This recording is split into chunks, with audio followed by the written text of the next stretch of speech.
Hello dear friends, subscribers and guests of my channel. In this video I want to show and tell you how to check liked songs on Spotify.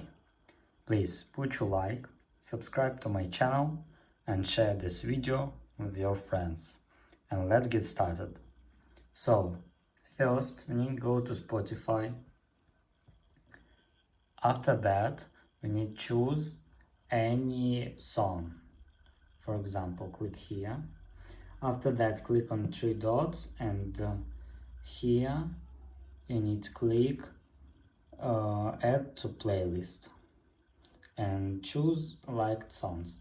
Click done, go back, and now we need click on your library and click liked songs. And here you can find that playlist of liked songs on your iPhone. And that's all. If you enjoyed this video and found it helpful, please put your like, subscribe to my channel and share this video with your friends. Bye bye everyone, see you later.